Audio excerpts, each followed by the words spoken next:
Hey everybody, this is Peter with BibleMoneyMatters.com, and today I'm talking about airline change fees. My wife and I had our 10th anniversary last week, and we were planning on going on a nice trip to Mackinac Island in Michigan. It's a beautiful island. It's on the National Historic Register of places, and it is kind of cool because they don't allow any motorized vehicles on the island. It's just horse carriages, bikes, and walking places by foot. So we were hoping for a nice, relaxing weekend, but in the end, my wife and my son both got sick and we weren't able to go. When we tried to call the airline to reschedule our flight for a month later or so, we found out just how large the change fees are for flights. We found that we were going to have to pay $150 each for each of our tickets in order to change the tickets out. In the end, we ended up being able to change our flights, and we paid about $260 in change fees. So it's no laughing matter how much those change fees are. Cancellation fees are big business for the airlines. It's a really big profit center for them, actually, and it's around 3 to 4% of their annual revenue. In 2011, airlines in the United States charged $2.38 billion in change fees. So you can see it's not a laughing matter how much money this is. Part of the reason why they charge so many change fees is just because they can get away with it, because there are other fees that they charge, like baggage fees and charging for food on the flights and other things that end up causing an uproar with passengers. But with the change fees, not as many people are getting charged those as are paying the baggage fees, so it kind of flies under the radar. So it's a huge profit center for the airlines. So how do you go about avoiding the change fees or the cancellation fees? First of all, you can just be aware of what kind of ticket you're buying. There are two types of tickets. There's refundable tickets and there's non-refundable tickets. Refundable tickets are usually going to be full price fares or first class tickets, those types of things. You're going to be paying more money usually for those tickets, and they're going to be refundable because of that. Non-refundable tickets are usually the ones that you're going to buy at a reduced fare. Sometimes you'll buy them through third-party sites, but they're going to have a clause on there that there's no refund. And usually with those, there's going to be those huge change fees that we've already talked about. Third-party sites also have even more restrictions on the tickets usually, just because the tickets are being provided to those aggregators at a low cost, and because of that, they have more restrictions. Again, they're going to have the change fees. There may even be change fees through the aggregator themselves as well.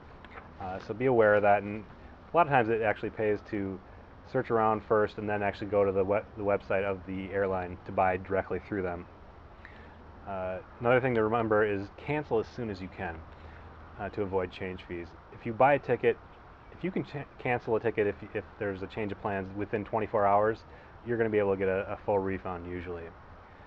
After 24 hours, there's no guarantee, but usually it's still the best case scenario to reschedule or change your ticket as soon as you possibly can. They may be more lenient about change fees just because they're going to have more time to fill your seat on the plane. Another thing you can do is purchase travel insurance, especially if there's a good chance you may need to cancel your flight if there's somebody sick or a loved one is in the hospital or something along those lines. Just make sure you read the fine print when you're looking at these insurance policies for travel.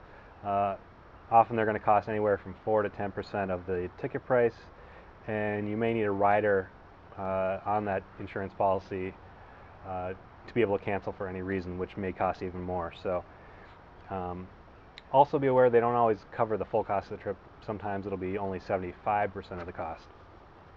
Another thing you can do is hope for a travel waiver. Basically, if there is inclement weather or, for example, right now in Colorado there's quite a few fires going on, there's actually a travel waiver for flying to Colorado where you can get a full refund or a change on your flight with no fees.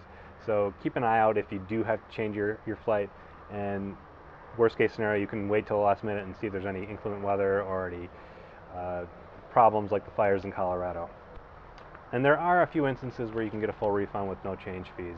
For example, if you have a family member, a close family member die, often you can show a death certificate or something along those lines that will help you in getting a refund. Often military members can get a refund or a change at no cost if they're called away to active duty. There are a few other scenarios, but don't get your hopes up as far as getting a refund or no change fees, just because airlines just aren't that willing to do it most of the time. So the important takeaway from all this is it's important to know what your situation is, and if you need to possibly back out, or if you think there's going to be a reason for cancellation, buy a refundable or a changeable ticket. Otherwise, you can just purchase a non-refundable ticket and take your chances. And usually people aren't going to have any problems as far as canceling a flight. Love to hear your comments. If you've had to pay cancellation fees recently or change fees, how much they were, and possibly if you've flown on other airlines that had change fees and we didn't mention it here. So leave a comment, and thanks for watching.